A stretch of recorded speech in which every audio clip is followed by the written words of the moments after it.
Part 2 na to ng ating pansit. Nagpainit na ako ng tubig. Nilagyan ko yan ng toyo. Doon sa ano natin. Gisa natin ng gulay. Ilalagay na natin yung mga bihon natin. Itong bihon na to is sobra ko lang nung nagpansit ako.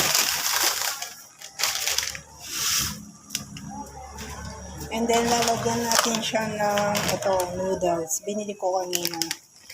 Pwede siyang pansit mami.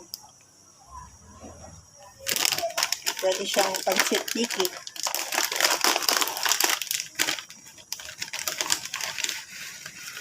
Ilalagay na din natin siya.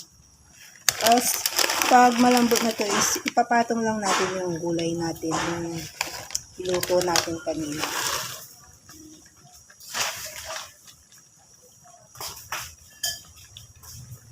Hindi ko na to binabad ng tubig. Kasi madami naman yung water. Kung magkukulang yung water is dagdagan na lang din.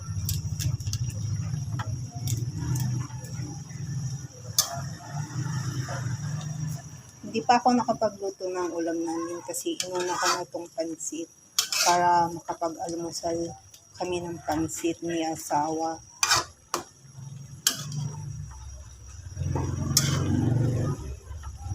Dalawa lang kaming kakain nito pero titira namin si Angel dahil gusto ni Angel ng pansit din.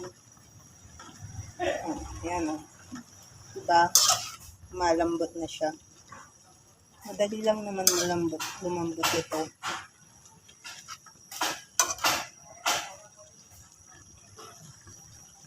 Yan, wait ko lang siya.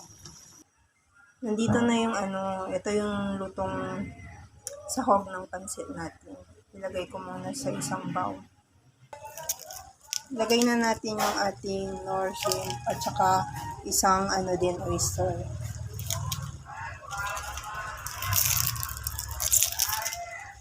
Tapos, lalagyan natin yan ng paminta, guys. Meron pa tayong sobrang paminta dito. Bali, isang ganitong paminta yung nilagay ko. Tapos, lagay na din natin yung liquid seasonings natin. Sobra to kanina. Hindi ko nilagay lahat eh. Ayan. Then, mix lang natin. Para malusaw yung natin.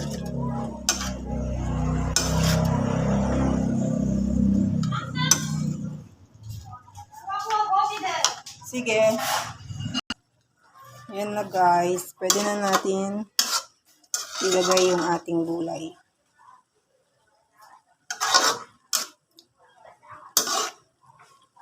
Dagdagan pa natin siya ng mainit na water. Kasi yung bikin natin is medyo matigas pa yan. Lagay na natin yung ating gulay guys.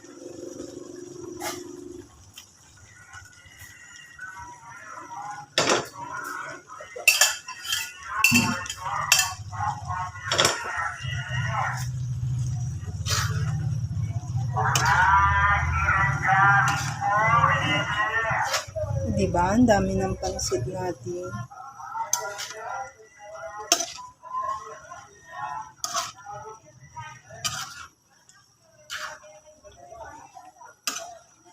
Siyempre, mamimigay din tayo sa kapitbahay natin para matikman naman nila yung ating pansit. Yummy!